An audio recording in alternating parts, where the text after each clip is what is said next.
What's up, you hooligans? This is OBB, the Diecast News Guy, and yes, guys, today we're going to be reviewing yet another NASCAR Diecast review, NASCAR Authentics Diecast review for 2020 of Wave 2, and this is probably the last one I'm going to review for quite a while for NASCAR Authentics, because you guys know we're still on a long drought for the announcement of Wave 3. God, this year has just been so great, isn't it? But anyways, I'm not going to do a rant review today, guys, but today it's going to be on a spooky looking car, as that was quite stupid of me to say, but whatever though. I got it right to act stupid when it comes to these diecast reviews. Anyways, it's going to be on Kyle Busch's 2019 M&M's Halloween Toyota Camry for Joe Gibbs Racing. Shut up, Windows 10.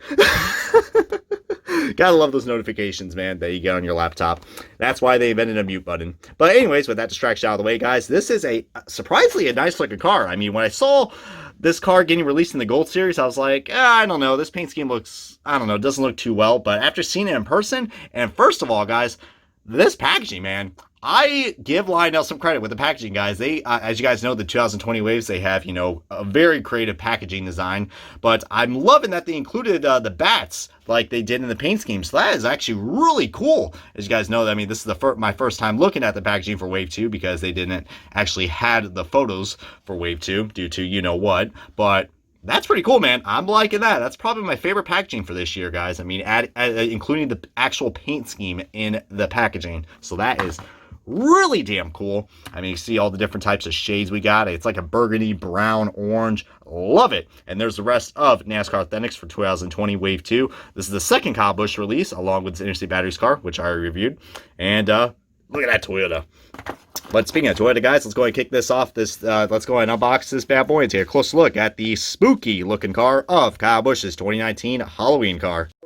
Alrighty, guys, we got this diecast review. Well, this is a diecast review. We got the diecast out of the box, and before we get started, guys, if I have to say spooky one more time, please just throw a freaking pumpkin at my head next time.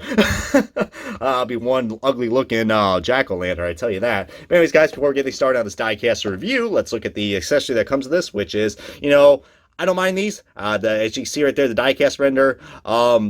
It looks kind of dull, I will say that, but, you know, that is pretty cool if you are a diecast collector like myself. But I don't know, I mean, these are alright, but I don't know, like, if they can, like, I don't know, like, show both sides of the render and put that as a magnet, I think I wouldn't mind that at all. I mean, that'd be kind of hard to do, and knowing Lionel will probably be bent to shit, but something than just this, because this is very plain, but whatever, though, it's just a freaking magnet. I mean, I have a lot of other things to complain about besides a freaking piece of, you know, magnetic piece that you get free with every NASCAR diecast for NASCAR Authentics. But anyways, guys, back to the car. Whoa, this car is a working suspension. Look at that. That's some nice attention to detail right there. Sarcasm intended. Yeah, guys, this is another M&M's release. And surprisingly, we have not had a M&M's Halloween car released ever in NASCAR Authentics. But yeah, we've had a lot of cool looking M&M's cars released. I mean, his last M&M's release, from what I remember, was his hazelnut spread car that was in the Cracker Barrel wave and also in one of the NASCAR Authentics waves from last year. We also had his M&M's primary car from a few years ago, which that will be the car I'll be doing the side-by-side comparison, because that scheme really hasn't changed from 2017 and on. We also had his patriotic M&M scheme as well that he drove at the Coke 600 and won in as well. His M&M's crispy car and his M&M's pretzel car. I mean, a lot of great variety of M&M schemes that we got. And this one right here was probably much needed, especially for the Busch fans out there. So all you Rowdy fans are going to be liking this video. I hope so, because I will, you know, not get my opinions about him. But, you know, he's had quite a terrible year this year for someone who is your two-time Cup Series champion, your defending Cup Series champion.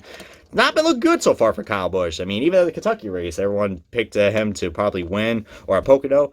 Hasn't been up to standards, man, so I don't know if I should get worried yet or not, but I don't know. I still think he's going to win a race because, you know, he was flat out dominant last year, along with MTJ. But yeah, this paint scheme, guys, it is practically the iconic M&M scheme that, you know, the Busch fans and I think any M&M's fan will like. Just the colors are just switched out, and then we got ourselves like a instead of like a plain background, we actually got some gradient right here. It's like a brown, it's like a dirty orange / brown. It's really cool, guys. I mean, usually Lionel does not get the gradients right with diecast. I mean, I'm looking at you, Kyle Larson, the Kyle Larson Target cars from a few years ago, and also the William Byron throwback car from last year. God, But they did a good job this. They did a really good job. I didn't think they were going to, I thought it was going to be, you know, pretty plain Jane, but pretty cool. And I'm liking all the little effects that we got going on right here. Like we got Mr. Red, or whatever the hell his name is. I'm just going by what his color is. You know, acting like a devil. Kind of, oh, I see the symbolism right there. Red, devil. That's funny. And we got a paint chip right here where the shadow hand is. So that's quite, is that a paint chip right there on the Round of 12 logo? Got a bat right there. Happy Halloween, even though it's freaking July. Someone didn't get the memo. And we got a lot going on in the back bumper, guys. We got like a crap load of M&Ms, like M. How many M's can I say in this review? Who knows? And then we got 2 sneaky bats right here, and 2 out of the 3 pumpkins have faces. So that's kind of ironic. But yeah, a lot going on in the back bumper, but I don't mind that at all. And right here we got Mr. Yellow dressing up like a mummy. I wonder what his favorite movie is. And then 1 bat, 2 bat. And ironically, we got the M&M's logo right here, but not here on the other side. Don't know why that's the case, but clearly they got to point out, you know, if you don't know what these things are, they're M&M's. I mean, seriously, I mean, have I ever met one person that says, what the hell are M&M's? Clearly someone's been living under a rock. Just don't mix up M&M's with Skittles, because I think I did that once, and yeah, I was quite disappointed. But in all honesty, guys, this is actually a really awesome looking diecast, and for once, I'm actually going to say a good thing about a playoff card. The playoff colors on this look good.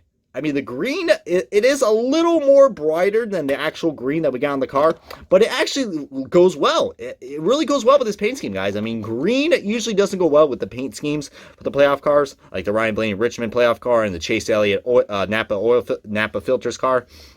This one really works well, guys. So I'm definitely going to keep the green on this one. Really cool. And I think Kyle Busch, he usually runs these Halloween cars at, you know, the Martinsville race, but I think he also raced this at the Kansas playoff race too. So pretty cool that the Halloween scheme got more than one run at, which is pretty cool. I mean, I'm hoping that this year they can change up the Halloween scheme, because I think this has been the same since a few years now. But I'm glad we got it for NASCAR Authentics. But without further ado, let's go ahead and kick off the Diecast Comparison, which is his primary scheme, which this is the 2017 release. But as you can see, it pretty much hasn't changed. Of course, the colors of the M&Ms are different. I mean, and yeah, guys, like I said, the Rowdy fans are going to love this diecast no matter what. Even if you don't like Rowdy, but if you like the M&M's cars, I mean, whether you like the driver or not, you gotta admit, the M&M schemes are so iconic. I mean, we're gonna be looking back at this one day when M&M's decides to leave NASCAR or Kyle Busch retires. We're gonna be thankful that we had some awesome looking paint schemes for M&M's. But I mean, his primary scheme is still probably one of the best looking I've seen. I mean, just the amount of creativity that M&M's puts into these paint schemes. I probably have not seen one bad M&M scheme. Feel free to comment below which M&M scheme has been your favorite, even if it's Kyle Busch or Elliott Sandler or, heck, Ernie Irvan, Ken Schrader. I mean, I want to hear your guys' opinions, because this is an iconic sponsor for an iconic driver, whether you love him or hate him. But anyways, guys, this has been OBB, the Diecast News Guy. Thank you guys so much for watching this Diecast review of the Kyle Busch 2019 M&M's Halloween Toyota Camry for Juggers Racing. If you guys enjoyed this Diecast review along with other NASCAR Diecast reviews, what the hell are you waiting for? Subscribe today so you guys stay up to date on the latest Diecast reviews and many more. But so guys, this has been OBB, and I'll catch you guys on another Diecast review for NASCAR or IndyCar or wherever the hell I decide to upload. So, see you guys later.